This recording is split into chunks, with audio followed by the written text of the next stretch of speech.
Tu veux poser? Non? Ah, 22 à 32. Merci. À cause de la buée, c'est compliqué. Nous allons faire une lecture dans le livre de Éphésiens au chapitre 5, verset 22 à 32. Et je fais la lecture. Nous pouvons suivre si vous n'avez pas votre Bible. Ou si vous avez de la buée également, vous pouvez. Femmes, soyez soumises à vos maris comme au Seigneur. Car le mari est le chef de la femme, comme Christ est le chef de l'Église, qui est son corps et dont il est le sauveur. Or, de même que l'Église est soumise à Christ, les femmes aussi doivent l'être à leur mari en toutes choses.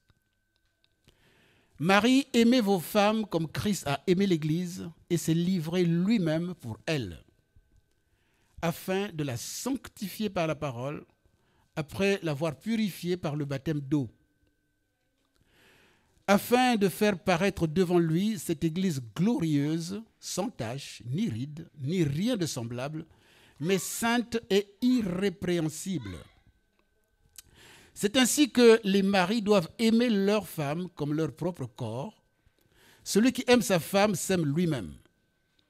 Car jamais personne n'a haï sa propre chair, mais il la nourrit et en prend soin, comme Christ le fait pour l'Église. Parce que nous sommes membres de son corps. C'est pourquoi l'homme quittera son père et sa mère et s'attachera à sa femme, et les deux deviendront une seule chair. Ce mystère est grand. Je dis cela par rapport à Christ et à l'Église. Du reste, que chacun de vous aime sa femme comme lui-même et que la femme respecte son mari. Amen. Amen. Seigneur notre Père et notre Dieu, merci pour ta parole. Tu veux nous parler encore, Seigneur, ce matin, mais aussi parler au couple qui est là, mais aussi parler à chacun de nous. Que nous soyons en couple ou pas, que nous soyons grands ou enfants, nous serons toujours confrontés à ce problème. Il est donc universel et c'est pour ça, Seigneur notre Dieu, parle à tes enfants, parle à chacun de nous. Et que ton nom seul, Seigneur, soit glorifié au nom de Jésus. Amen. Voilà, si je dis que je vais prêcher aujourd'hui avec plusieurs points, 1, 2, 3, 4, 5, voilà. C'est très bien, mais on commence à dire, voilà, qu'est-ce qu'il va dire encore? Mais si je vous dis, je vais vous raconter une histoire, et ça se retient facilement, une histoire. Même dans les villages, on raconte des histoires. Vous êtes assis au foyer, vous êtes assis, ceux qui ont fait le scout, vous êtes assis à un feu de bois, là, et quelqu'un va raconter une histoire, on prête attention et on suit. Et on la garde. Et on peut aller la raconter encore. N'est-ce pas merveilleux? La Bible, c'est aussi beaucoup d'histoires qui sont racontées. C'est beaucoup de choses qui sont faites. Quelquefois, on ne prend pas tellement attention. Il y avait un homme qui était très sage. Dieu lui a donné beaucoup de sagesse. Et il se disait, mais avec toute cette sagesse, et c'est vrai que tout le monde voulait l'écouter. C'était un roi, tout le monde voulait l'écouter. Tout le monde voulait savoir cette sagesse, d'où ça venait. Et de nombreuses personnalités ont fait le déplacement depuis leur pays pour aller l'écouter. Et cet homme était tellement sage qu'un jour, il y avait deux femmes qui se disputaient. Elles ont accouché toutes les deux. Et puis, on ne sait pas ce qui s'est passé. Il y a les deux ont fait un enfant mâle. Et puis, les enfants, les petits garçons, il y a un qui est mort. Et alors, le matin, elles se réveillent. Il y a un enfant qui est mort. Il y a un enfant qui est encore vivant. Il y a une qui dit, c'est mon enfant. Il y a une autre qui dit, non, ce n'est pas son enfant, c'est mon enfant. Alors donc, ça se dispute. Elles vont se disputer, c'est mon enfant, c'est mon enfant, c'est mon enfant. Alors, à l'époque, les rois, ils jugeaient les affaires. Il est assis sur son trône, mais il va juger une affaire. Et les deux femmes arrivent devant lui. C'est mon enfant, c'est mon enfant, c'est mon enfant, c'est mon enfant. Ok, d'accord. Le roi dit, cherchez-moi une épée. Vous connaissez l'épée, non? C'est comme un grand couteau, double tranchant. Cherchez-moi une épée. Amenez-moi une épée. On lui amène une épée. Il dit à un qui était gaillard, le plus costaud là, des soldats, tu prends l'épée, étalez-moi cet enfant-là sur la table. Et les deux mamans étaient là. C'est mon enfant, c'est pas mon enfant, c'est mon enfant, oui, c'est à moi. Ok, d'accord. Vous savez ce que le roi dit, vous savez ce qu'on va faire? Avec l'épée, on va le trancher en deux, chacun prendra une moitié. Aïe. Il y a une qui dit, il faut faire comme ça, allez, coupez-le en deux.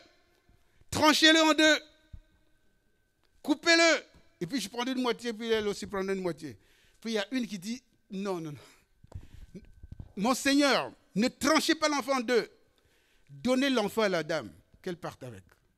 Et puis le roi dit, ok, d'accord, arrête, ne coupe plus l'enfant en deux.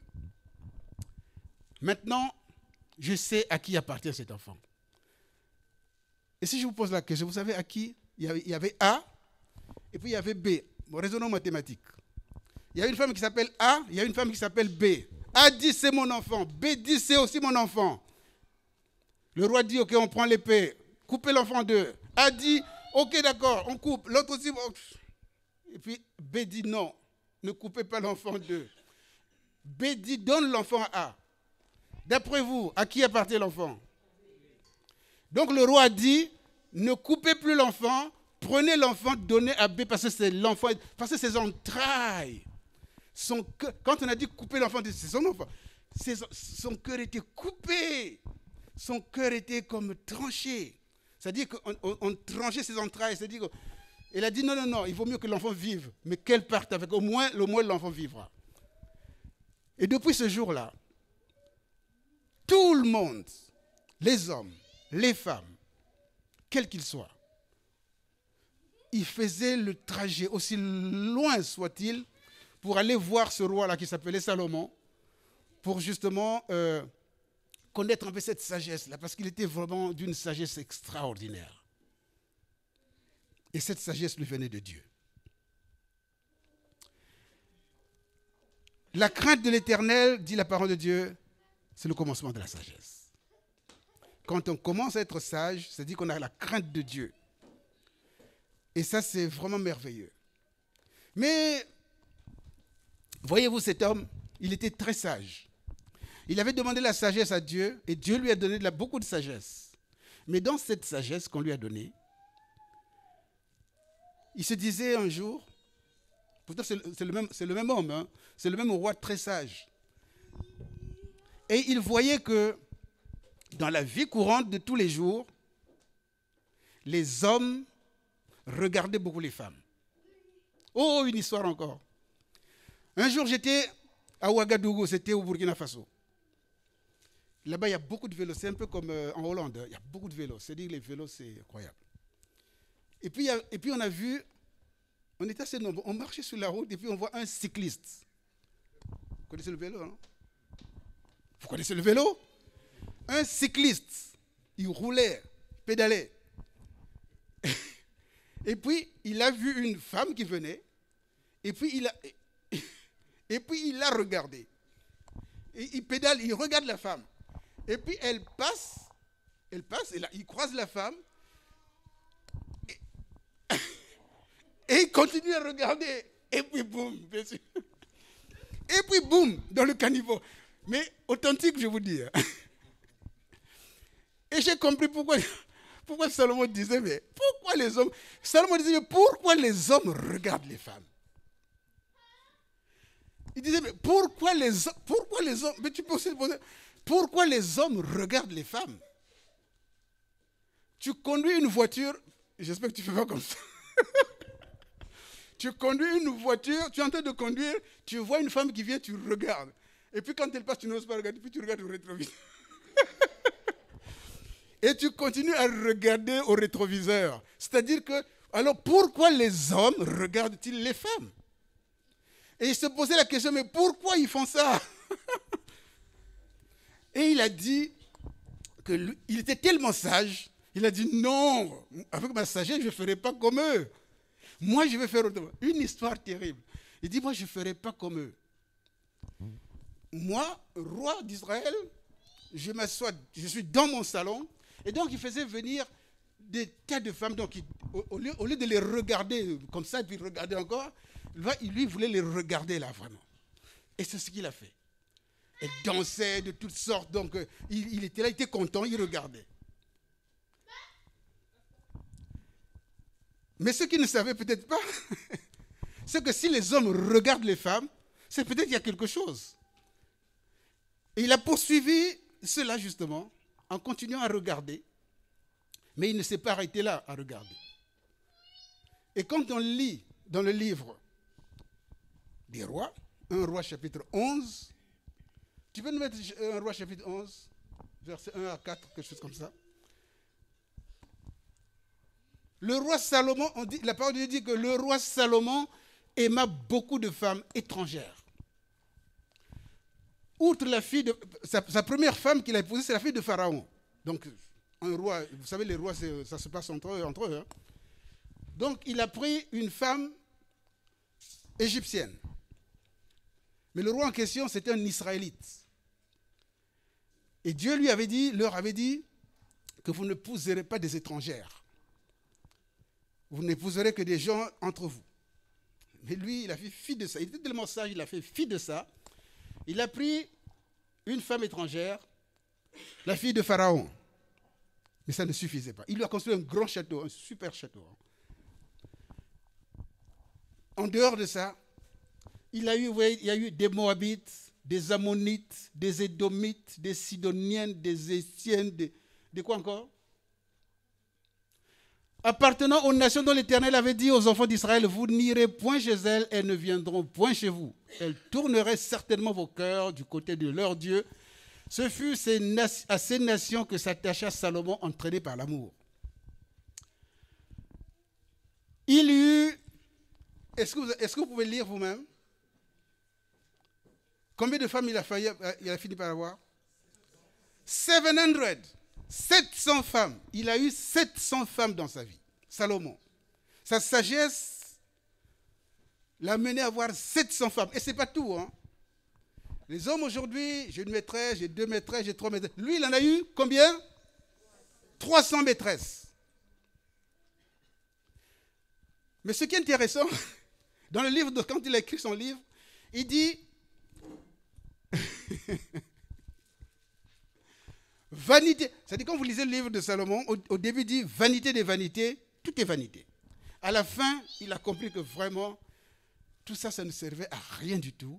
Vanité des vanités, tout est vanité. Donc, quand on aime beaucoup les femmes,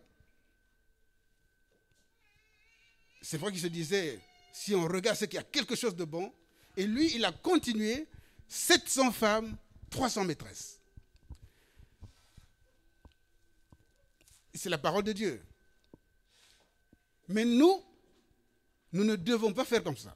Parce que nous sommes des enfants de Dieu. Nous avons vu tout à l'heure que l'homme quittera son père et sa mère et s'attachera à sa femme. Et vous voyez, il y a des conjonctions. Et les deux deviendront quoi? Une seule chair. Et les deux deviendront une seule chair.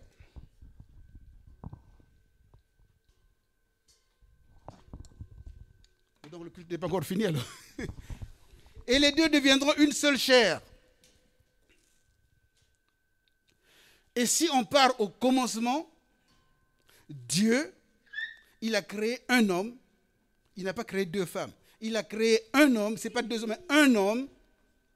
Et de cet homme est sortie une femme. C'est lui qui a créé. Donc si Dieu a mis un homme et une femme, c'est pour que justement ils deviennent une seule chair. Mais nous, dans notre sagesse, on ne sait pas d'où ça vient.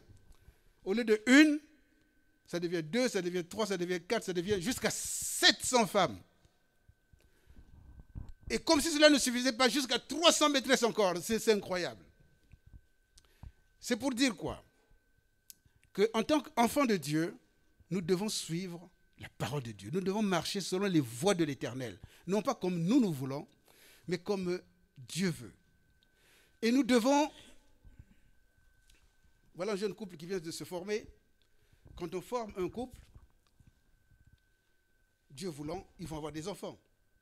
Mais les enfants là, il faut les éduquer. C'est pour ça que les enfants, il faut les éduquer, il faut leur parler de Dieu. Il faut qu'ils connaissent la parole de Dieu. Il faut qu'ils marchent selon ses voies. Parce que si vous ne leur parlez pas de Dieu, ben, quelqu'un d'autre leur parlera d'autres choses. Et ils apprendront beaucoup d'histoires à l'école, en chemin, dans le métro, au travail, partout. Et quand ils seront en face de quelqu'un qui a 6 femmes, ils disent, oui, c'est peut-être permis. Ou quand ils seront en face de dire, mais ceux-là, c'est 2 hommes qui sont ensemble, mais il va être peut-être 2 hommes. Si c'est des femmes, peut-être 2 femmes. Ah ben donc ça se fait.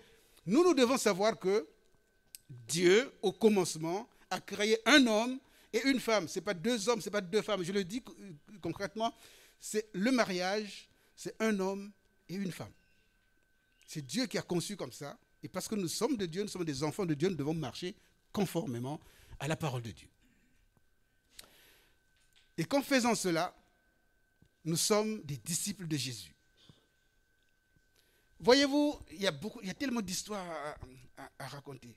Quand on voit un jeune couple qui se forme, et si je dis à ce jeune couple que quand vous voyez ceux qui sont là avant vous, aussi des couples, si vous demandez à chaque couple quelle est leur histoire, vous allez voir que chaque couple a son histoire et que les jours passent mais ne se ressemblent pas. Que l'histoire de chacun n'est pas l'histoire des autres. Que chacun a certainement son histoire. Et chaque couple a une histoire. Vous avez la vôtre. Je n'ose pas vous demander comment vous êtes rencontrés. Mais si vous demandez aux autres, si vous faites un sondage, comment vous êtes rencontrés? Chaque couple a son histoire. Un jour, on avait que d'histoires à raconter.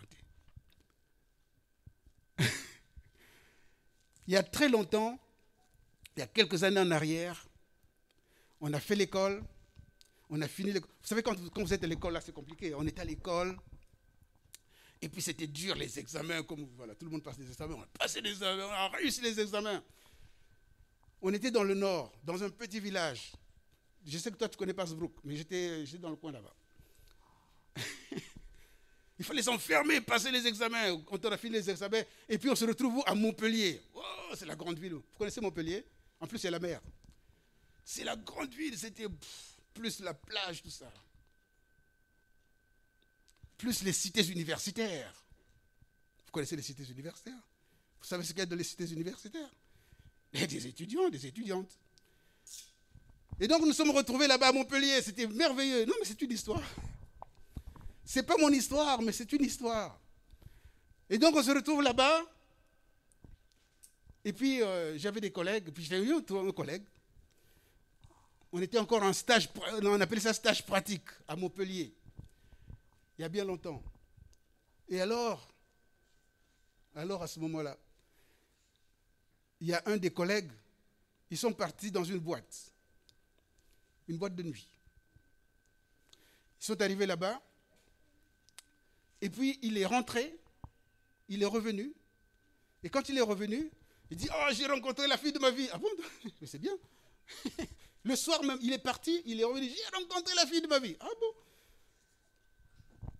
Le lendemain, il était content. J'ai rencontré la fille de ma vie. Gloire à Dieu, eh ben, c'est bon. Alors. Et puis c'est vrai, il a poursuivi et ils se sont mariés. Ils se sont mariés et puis on a quitté Montpellier, on allait ailleurs et ça marchait comme ça. Et puis un jour, un autre jour, il dit, j'ai encore rencontré quelqu'un de ma... Tu vois, c'est pas un problème là. Tu ne vas pas faire comme Salomon. Il a rencontré encore quelqu'un d'autre. Et pire, il a rencontré quelqu'un d'autre. Je ne sais pas ce qui lui est arrivé. Il a déjà eu 2 enfants avec celle-là. Et puis parce qu'il avait rencontré quelqu'un d'autre, il dit, j'aime quelqu'un d'autre. Ah! Il s'en est séparé de la première, il a pris l'autre. Que d'histoires dans la vie. Mais que d'histoires dans la vie, dans les mariages. Si vous suivez les histoires qu'il y a dans les mariages, il y en a tellement. Nous sommes des enfants de Dieu. Pourquoi j'ai parlé de cette histoire de boîte de nuit? parce que j'ai vu comment ça s'est passé. J'ai vu comment ça s'est passé. Ce qu'il avait attiré, lui, et il l'a dit, elle a de beaux yeux et elle danse bien. C'est ce qu'il est venu dire au petit matin quand il est revenu. Elle a de beaux yeux. C'est vrai, elle avait de beaux yeux. Et elle danse bien. Voilà le critère. Elle a de beaux yeux et elle danse bien. Et c'était ça, puis ils se sont mariés comme ça. Alors, il y a une histoire encore que je voudrais vous raconter. Il y avait un homme qui avait un fils. Et il veut une femme pour son fils. C'est pas facile de trouver. Celui qui a trouvé la femme a trouvé quoi? Lui, il le savait, mais il ne sait pas comment son fils, mais comment il va faire. Parce qu'il habite dans un pays où il y a des gens qui font tout et n'importe quoi. Mais il ne veut pas que son fils soit dans tout et n'importe quoi. Est-ce que vous me suivez, bien-aimés? Est-ce que nous sommes là? Il ne voulait pas que son fils soit dans tout et n'importe quoi. Et il a dit, mais il ne pouvait pas aller chercher lui-même, la femme pour son fils. Et donc, il avait un vaillant serviteur, l'un des plus grands, et il lui dit, écoute, je te donne de l'argent, je te donne les chameaux, je te donne tout ce qu'il faut, va chercher une femme pour mon fils. Quelle mission difficile, hein? Il faut aller chercher une femme pour son fils. Est-ce que vous savez que ce qui se passait en ce temps-là, est-ce que vous savez qu'il y a encore quelques années, même ici en France, si vous suivez les histoires des grandes écoles, vous allez voir que dans les grandes écoles, quand les gens sortent des grandes écoles, les élites là, quand ils sortent des grandes écoles, ils organisaient ce qu'ils appelaient des balles de débutants, ils organisaient des balles pour que justement, comme c'est des enfants d'élite, il ne faut pas que les enfants des élites aillent n'importe où. Donc ils se retrouvaient, ils faisaient, pour ne pas faire, bon écoute, je vais te chercher, parce que c'est honteux de dire, je vais te trouver une femme pour mon fils, non. Donc, ils créaient des rencontres, ils faisaient des rencontres pour que justement les gens puissent... Voilà. Donc, dans chaque clan ou dans chaque situation, c'est des histoires différentes. Mais cette histoire-là, cet homme-là veut une femme pour son fils. Il a envoyé quelqu'un pour aller chercher la femme. Le gars est parti, le cœur battant, parce qu'il ne faut pas qu'il ramène n'importe quoi, c'est son patron, il ne faut pas qu'il ramène n'importe quoi pour son fils. Il est parti. Et il est arrivé à un lieu, il ne sait pas où il va quelque part pour chercher la femme de son fils. Et puis il va à un endroit où les jeunes filles viennent. Et je suis persuadé que vous ne pouvez pas comprendre ça. Et moi je comprends ça très bien. J'ai eu vraiment la chance de vivre un peu dans tous les milieux. Je comprends ça parfaitement parce que dans certains villages, il y a des coins, il y a des coins où les filles, quand elles vont au champ, elles reviennent. Il y a un moment donné, vers 17h, quand il y a la chaleur, bien sûr. Hein. Ici, je ne sais pas, mais ailleurs, dans certains pays.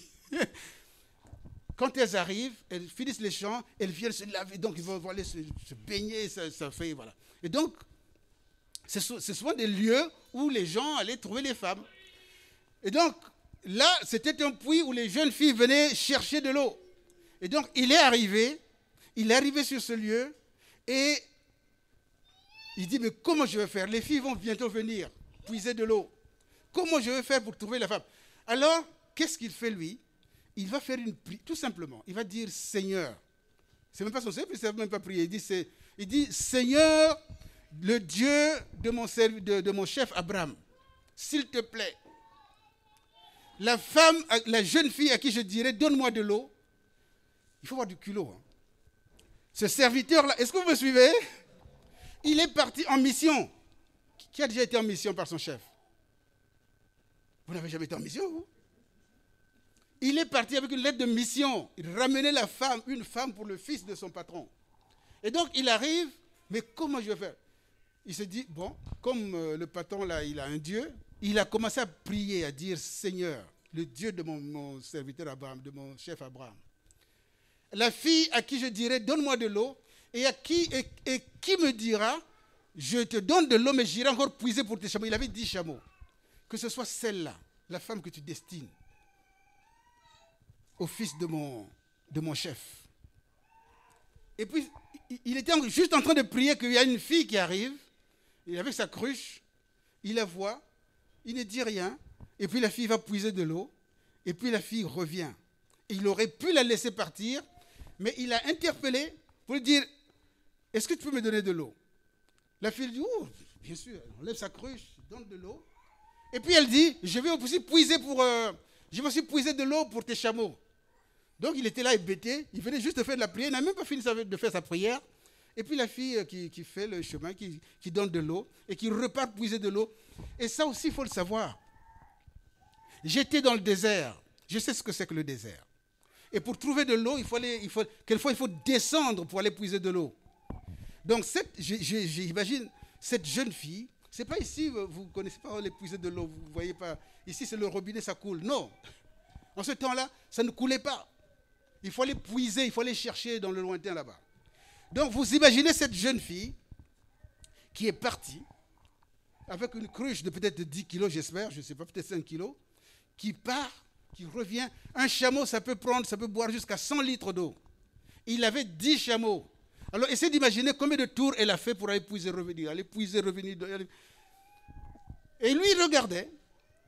Et quand elle a fini, il dit, mais tout de suite, qui est ton père? Première question, qui est ton père? Et il a commencé à sortir ce qu'il avait. Il a donné tout de suite un bracelet, ce qu'il fallait pour dire, bon, ça doit être, puisque j'ai prié, donc c'est celle-là.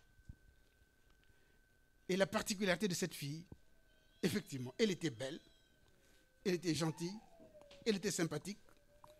En plus, elle avait bon cœur, parce que pour aller puiser pour 10 chameaux, il faut le faire. Hein. Il faut vraiment le faire. Et il a gagné le gros lot. Alléluia. Et c'est cette femme qu'il a pu aller présenter. Avec de quelle motivation? C'est cette jeune fille qu'il allait présenter à son patron. Donc, avant d'être ensemble, il faut déjà se rencontrer. Comment fait-on pour se rencontrer? Comment les jeunes font aujourd'hui pour se rencontrer? Alléluia. Ah oui. Tu te poses peut-être des questions. Elle a de beaux yeux, elle sait danser. D'accord? Et si tu t'es dressé à celui qui est en haut? On a toujours dit qu'un homme ou une femme, tu vois, tu es un singleton. Tu es un singleton, tu es tout seul. Donc, c'est comme une orange qu'on a coupée en deux. Toi, tu as une partie de l'orange. Et il y a une autre partie de l'orange qui se trouve quelque part. Et tu ne peux pas prendre ta sœur. Tu ne peux pas prendre ta sœur. Il faut que tu ailles ailleurs. Il faut que tu ailles ailleurs. C'est pour ça que souvent, vous savez, il y a souvent des conflits, belle-mère, belle-fille. Est-ce que vous savez pourquoi il y a des conflits entre belle-mère et belle-fille? Oh, je vais vous expliquer. Il y a souvent des conflits entre la belle-mère et la belle-fille. Parce qu'une maman a porté une grossesse dans son ventre, les mamans qui ont déjà accouché savent, pendant 9 mois. Les cabris, vous connaissez le cabri? Ou le mouton, vous connaissez le mouton? Le mouton, dès qu'il me bat tout de suite, ça se met debout. Le petit là, il est debout. Il commence à brouter l'herbe tout de suite. Mais chez les humains, ce n'est pas comme ça. Il faut le sein, il faut porter, il faut envoyer à l'école, les crèches. Aujourd'hui, c'est les crèches. Il n'y a même plus beaucoup de crèches. Donc, c'est difficile. C'est difficile. Et puis, tu vas le porter, il va faire de longues études en plus. Et tu payes en plus. Et tu t'endettes. Oh, c'est dur. Et puis, à un moment donné, il y a quelqu'un, le fils, là, va partir. Le fils va partir à un moment donné. Et puis, c'est quelqu'un, une inconnue, qui vient prendre ton fils et qui part avec. Et qui va le gouverner. Tu n'as plus d'autorité sur ton fils. Est-ce que nous sommes là? La maman n'a plus d'autorité. Hier, si vous avez suivi, on a fait ce qu'on appelle le transfert d'autorité. On a pris la fille et on a mené chez l'homme.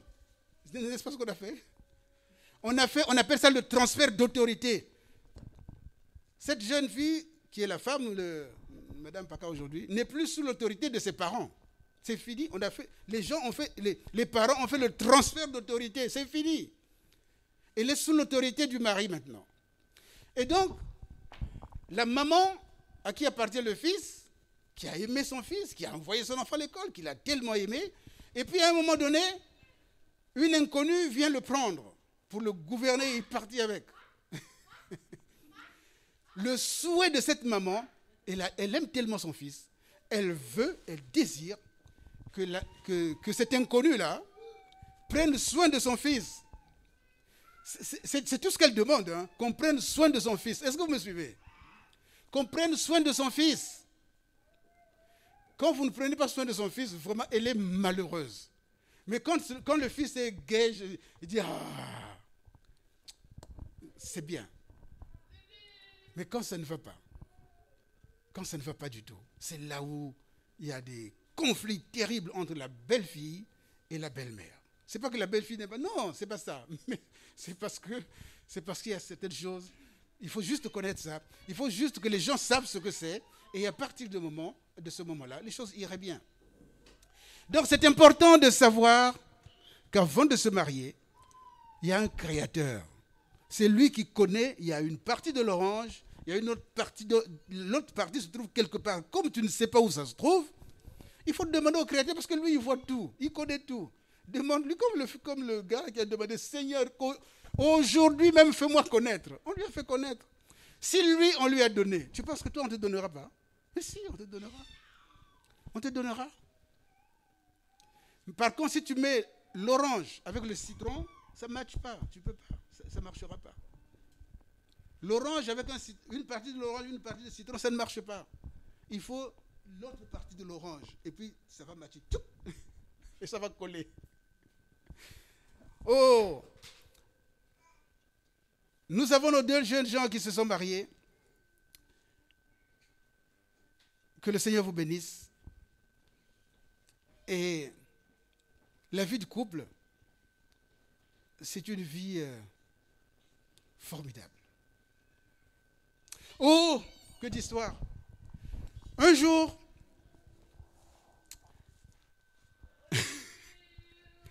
je revenais d'Iran. J'étais parti en Iran. Et puis je suis revenu. Vous me croyez ou pas? Lui me regarde. Je revenais de Téhéran. Oui, je revenais de Téhéran. Et on revenait de Téhéran avec des collègues. J'étais content, moi. J'étais content de revenir. On est revenu à Paris, on est content. On arrive. Encore un collègue. Un collègue me dit, mais tu es toujours heureux, tu es content. Mais j'étais tellement content de revenir. C'est-à-dire, quand je revenais, je vais retrouver maman, je vais retrouver les enfants. J'étais tellement content. Mais lui, on revient un peu au pays, quoi. Mais il n'est pas content. Mais il souffre. Mais qu'est-ce qu'il y a? En fait, je ne savais pas. Mais qu'est-ce qu'il y a? En fait, le problème qu'il avait, c'est que quand il revenait, quand nous on revenait, je prenais ma voiture, je rentrais chez moi, auprès de, bien sûr. Mais lui, quand il rentrait, sa maison, c'était sa voiture. Est-ce que vous me comprenez? Sa maison, c'était un grand cadre. Sa maison, c'était sa voiture. Parce qu'il avait fait des palabres avec sa femme. Et ici, vous savez comment ça se passe, non? Et comme il y avait des enfants. Il avait fait des palabres avec sa femme. Il a eu des soucis avec sa femme. Et puis, un jour, monsieur le juge a dit que non, vous deux là, c'est pas bon. Allez, chacun, et puis 100 mètres ou 200 mètres. Je crois que lui, il avait 100 mètres. Tu ne dois pas te rapprocher de 100 mètres. Donc, quand il revenait, la maison où il était, il ne pouvait plus y aller. Il y avait sa femme et les enfants là-bas, mais il ne pouvait plus y aller. Interdiction. Donc, quand il revenait, et c'est là où j'ai compris pourquoi il souffrait, parce que quand il va revenir, il ne sait pas où il est. Sa maison, c'était sa voiture. C'est-à-dire qu'il y avait les quelques habits là-dedans. Et puis quand il revenait, il doit aller chercher un hôtel. Et si on reste une semaine avant de repartir, tout le temps, c'était dur pour lui. Mais quelle vie! Mais quelle vie! La souffrance. Est-ce que nous sommes là, bien-aimés? Est-ce que vous me suivez? Une vie difficile. Ta maison, on l'a chassé de sa maison.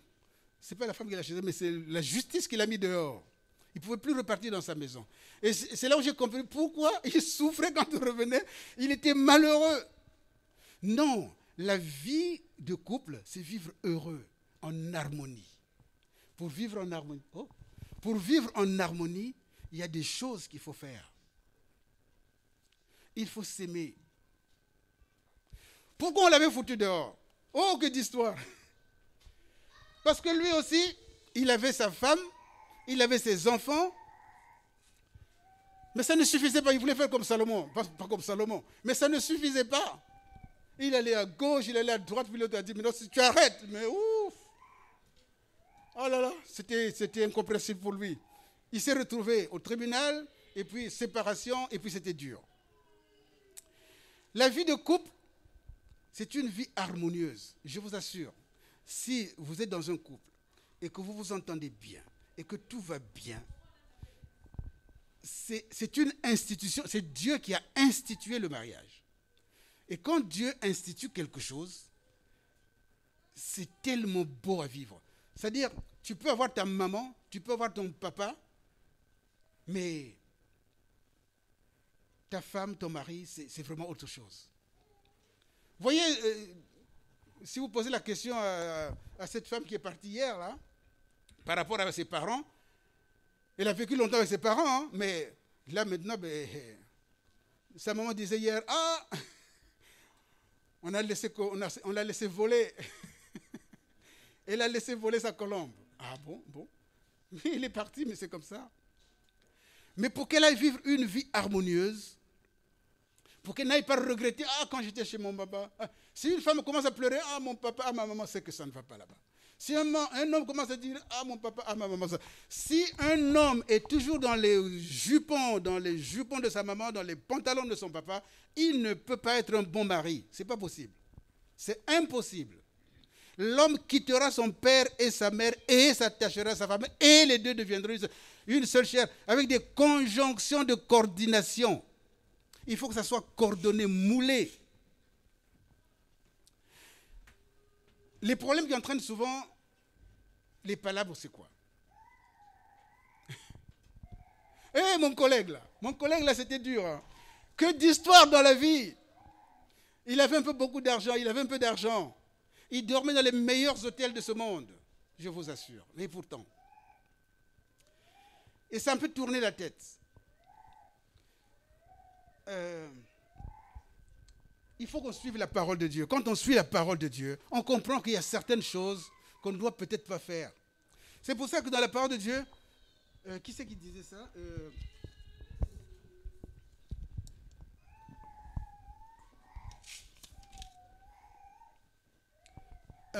Proverbe 30, versets 8 et 9. 8.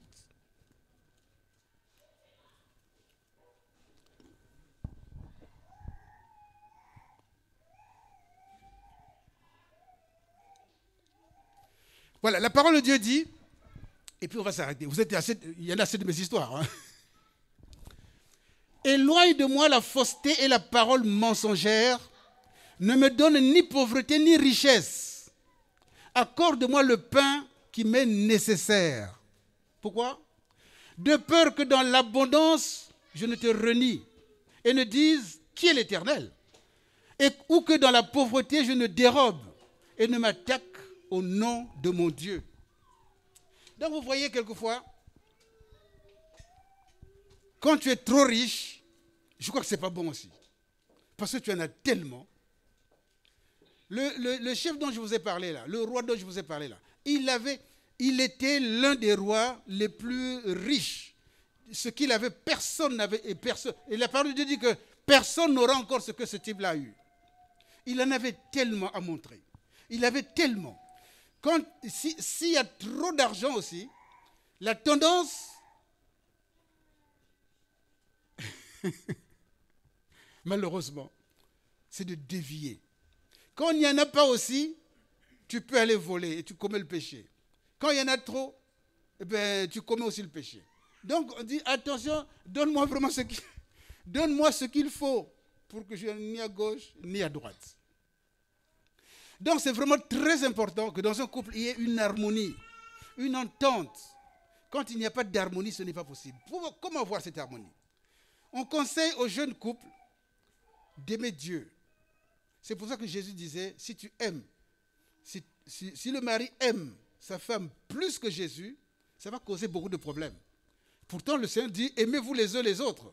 Tu aimeras ton prochain comme toi-même. Tu aimeras ta femme. Puis c'est une partie de toi-même. Mais Tu ne dois pas aimer cette partie de toi-même plus que Jésus. Parce que si tu aimes cette partie plus que Jésus, le jour où elle va te décevoir, tu vas dire, ah non, non, non, allez, je donne un coup de pied, je m'en vais.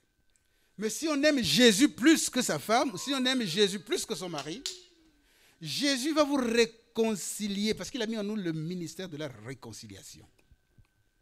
C'est vraiment capital que dans un couple, il y ait d'abord la parole de Dieu.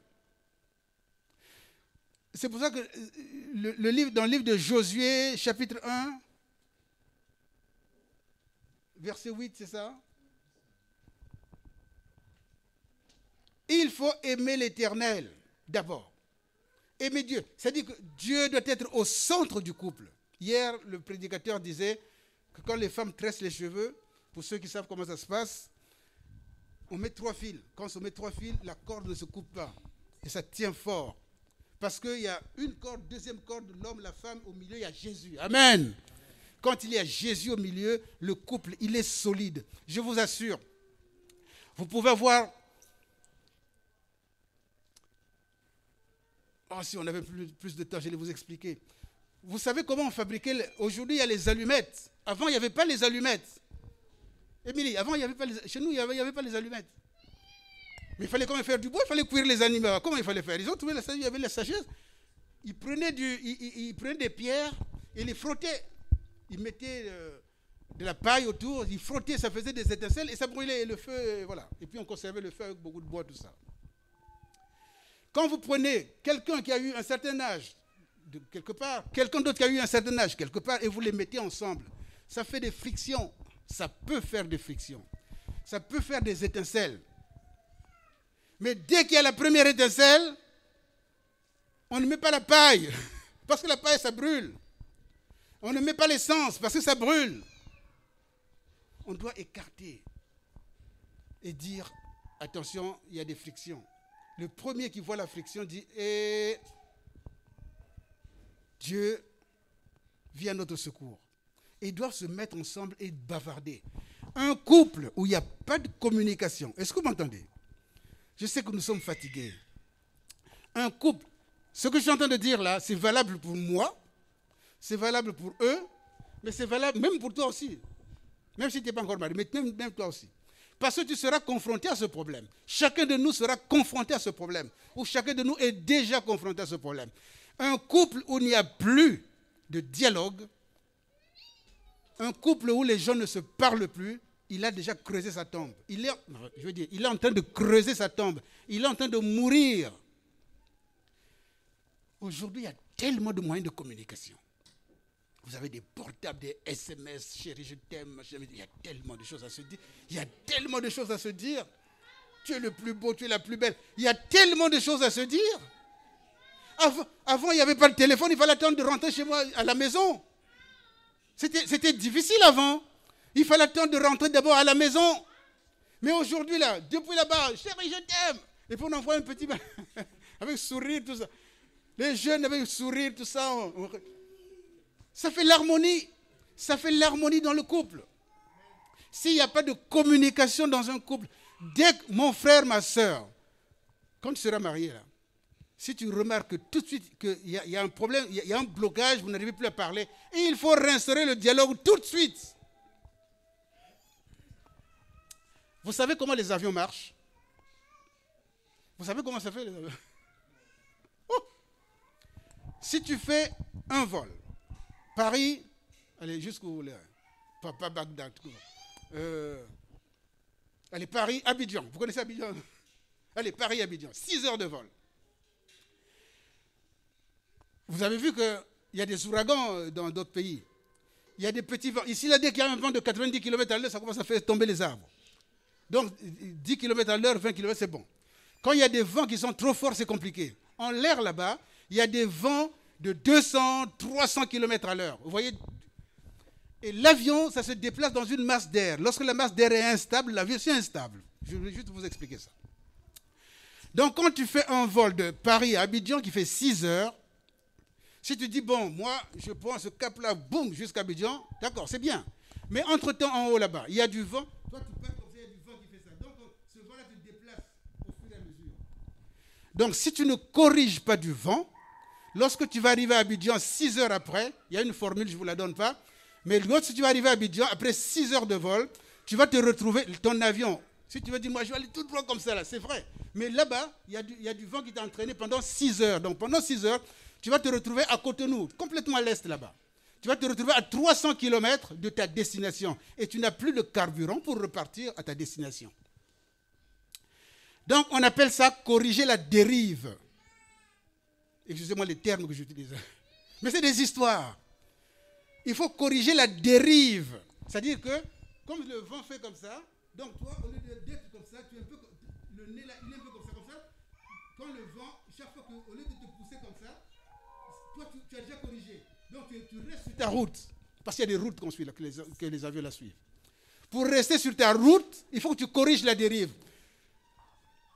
Mes enfants, si vous voulez rester sur la route jusqu'au bout, il faut corriger la dérive quand il y a du vent. Donc, dès que tu vois que tu t'es un peu écarté de la route, il faut s'asseoir tout de suite. Il y a un problème là, il faut qu'on corrige la dérive. Il faut corriger la dérive. Est-ce que vous êtes là? On doit corriger la dérive. Ah oui, on doit corriger la dérive. Sinon, tu vas te retrouver de l'autre côté là-bas, il n'y a plus de carburant. Vous savez que le carburant, ça coûte cher, hein? Vous savez combien ça consomme un avion? 6 tonnes à l'heure. Il y a des avions qui consomment 6, c'est pas 6 kilos, 6 tonnes de carburant à l'heure. Vous comprenez? Il y en a qui consomment 6 tonnes, il y en a qui ont 5 tonnes, les gros avions là. 5 tonnes à l'heure. Ça, c'est la moyenne. Au commencement, c'est plus. Donc, la moyenne, là, ça fait à peu près 6 tonnes à l'heure. Donc, pour se faire 6 heures, 6 fois 6, 36 tonnes. Donc, tu mets 36 tonnes de carburant dans le cas, plus un peu de... Bref. Donc, pour vous dire que tu prends au moins ce qui te convient. Maintenant, quand tu as réussi, si tu t'es trompé, tu n'as pas corrigé la dérive, tu n'as plus le carburant pour revenir. Il faut que vous ayez toujours du carburant pour arriver à destination. Il faut corriger de la dérive. Oh, il y a encore un problème. Il y a tellement de choses. Ma fille, quand tu vas te marier, là, tu vas à l'école, c'est bien. Tu vas travailler, c'est bien. Le mari travaille, c'est bien. C'est tellement bien. Le mari, au jour. Avant, c'était seulement l'homme qui travaillait. Les femmes ne travaillaient pas. Même ici, à l'époque aussi, les femmes ne travaillaient pas. Hein. Aujourd'hui, tout le monde travaille. Mais c'est pour permettre que pour payer la crèche, pour payer... Voilà, c'est bien. Mais c'est devenu palabre. C'est devenu des problèmes. L'argent, au lieu de que ça fasse votre bonheur, ça devient un problème. Il y a non seulement la communication qui est un réel problème, mais l'argent est devenu un problème aussi. L'argent est devenu un problème. Moi, mon argent, tu ne regardes pas ce que j'ai. Non. Dans le couple, il faut qu'il y ait la transparence. C'est-à-dire, quand on prend une bouteille d'eau, on regarde, on te voit derrière. Il faut qu'il y ait une transparence. Il n'y a rien à cacher. Vous n'avez plus rien à vous cacher. Pourquoi vous devez cacher l'argent? Il n'y a rien à cacher. Donc, l'argent, c'est ça qui crée c'est vraiment c'est ça qui crée des problèmes aussi dans les couples. L'argent. L'argent. Est-ce que nous sommes là? Quand tu seras confronté à ça, dès qu'il y a un petit problème d'argent, réglez ça tout de suite. Il y a des gens qui se cachent pour aller faire des choses. Non, on doit dire, on doit être clair, limpide. Et puis un autre problème aussi qui crée des problèmes. Beaucoup de soucis dans les problèmes. Les rapports intimes. Eh oui. Ah oui. On était petits, et nous on ne comprenait pas ces choses. On était des enfants. Et puis dans nos coins là-bas, là, il y a une dame là, je sais pas, c'est pas possible. Mais tout le temps on l'a tapé. Mais pourquoi on tape? Mais c'est pas possible. Mais un homme aussi violent, il tapait. Il se dit c'était la bagarre. Vers les minuit, 1h du matin là, waouh, mais ça réveillait tout le monde. Est-ce que nous sommes là? Ça réveillait tout le monde. Il se tapait dessus. Mais pourquoi il se tape? Quand on était petit, on ne pouvait pas comprendre ça. C'est après qu'on a compris ça. C'est un gros problème. C'est pour ça que Paul dit, ne vous privez pas l'un de l'autre. La femme va dire, elle est toujours fatiguée. Quand elle est toujours fatiguée, c'est problème. Est-ce que nous sommes là? Elle est toujours fatiguée. Mais pourquoi elle est toujours fatiguée? Et l'autre ne peut pas supporter qu'elle est toujours fatiguée. Non, Paul dit, Ce problème-là se posait aux Corinthiens. Paul a dit, ne vous privez pas l'un et l'autre. Ce que tu dois à l'autre, tu dois lui donner ce que tu lui dois. Alléluia. Non, on doit les enseigner ces choses. On doit le dire. Parce que c'est un gros problème. Un jour, que d'histoire dans les couples. Lui, c'était tous les jours. Tous les jours. Est-ce que vous avez entendu? Tous les jours. Mais la femme va se fatiguer. Tous les jours. Ça finit par créer des problèmes. Ça finit par créer des problèmes. Il n'y a pas de règle, c'est vrai. Mais quand même, il n'y a pas une règle qui est établie. Mais le couple doit s'entendre. Donc le jeune couple doit s'entendre et se comprendre. Si ta femme est fatiguée, elle est fatiguée, il faut comprendre. Ce n'est pas une raison de la taper. Mais ce n'est pas non plus dire, hé les chrétiens, vous savez ce que les chrétiens vont, je me mets en jeûne. Non, Paul n'a pas dit que je me mets en jeûne comme ça. Elle se met en jeûne. Je me mets en jeûne. Je suis en jeûne. Comment tu es en jeûne? Est-ce que c'est comme ça qu'on fait le jeûne? Il faut lire Ésaïe 58, non? Ésaïe 58. Non, on ne va pas lire là parce que vraiment c'est long. Vous allez lire à la maison Ésaïe 58, le vrai jeûne. Il faut faire un vrai... Les femmes, pour esquiver, je suis en jeûne. Tu prends un jeûne unilatéral. Non, ce n'est pas comme ça le jeûne. On ne fait pas un jeûne unilatéral comme ça. Il faut que vous vous entendez, vous vous mettez en jeûne, mais c'est tous les deux, puisque vous êtes une seule chair. Non, ce n'est même pas en jeûne. Oh, que le Seigneur nous aide. Voilà trois, je ne peux pas continuer plus loin, et voilà trois choses, trois problèmes qui créent des soucis dans les ménages. Ah oui. Les rapports intimes, l'argent, la communication. Quand ça c'est résolu, quand les dérives sont corrigées, vous arriverez à destination. Vraiment que le Seigneur vous aide. Que le Seigneur vous aide à aller jusqu'au bout. Que le Seigneur aide les couples, tous les couples qui sont là, à aller jusqu'au bout. On ne se marie pas pour se séparer. Ses parents ne voudraient pas qu'elle reparte chez elle. Hein. On ne se marie pas pour se séparer. Aujourd'hui, regardez les statistiques. Regardez les statistiques. C'est effrayant. Il y a plus de divorces que de mariages, déjà. C'est effrayant. Mon frère, ma soeur, si vous avez des soucis à la maison, réglez les problèmes. Si vous n'arrivez pas vraiment à essayer de régler, si vous ne pouvez pas, alors, comme dit la parole de Dieu, allez voir quelqu'un qui, voilà, vos témoins, votre pasteur, je ne sais pas, et regardez, mais réglez les problèmes. Parce que notre objectif, c'est aller devant Dieu. C'est Dieu qui a institué et Dieu nous donne cette latitude d'aller jusqu'au bout. Il y a tellement d'histoires, mais je ne peux pas continuer à les raconter. Alléluia. Nous allons vraiment nous lever. Et tu vas prier pour ton couple. Et tu vas prier pour ton futur couple. Pour qu'il y ait l'harmonie dans le couple. Pour qu'il y ait la vie. Et on doit inculquer cette vie à nos enfants pour que nos enfants continuent justement à perpétrer ce que nous connaissons. C'est pour ça que la parole de Dieu a dit dans le livre de Deutéronome, au chapitre 6 et 4, dans les chapitres 6 et 4 de Deutéronome, vous allez voir que il faut inculquer aux enfants, il faut dire aux enfants, il faut les amener à comprendre les choses pour qu'ils puissent arriver jusqu'au bout. Nous devons, c'est un chemin que vous avez pris, vous devez arriver à destination. Mais ça ne s'arrête pas en chemin. Est-ce que vous avez entendu les jeunes? On ne s'arrête pas en chemin. C'est jusqu'au bout. Jusqu'au bout, je veux te suivre dans les bons, les mauvais jours. À toi pour mourir et vivre. À toi Jésus pour toujours. Alléluia. Alors nous allons vraiment prier. Nous allons prier, tu vas prier pour toi-même, pour ton couple. Vous allez prier pour votre nouveau couple. Tu vas prier pour ton futur couple. Alléluia. Que le Seigneur t'aide. Que le Seigneur nous aide. Ensemble, nous allons élever la voix. Moi aussi, j'enlève.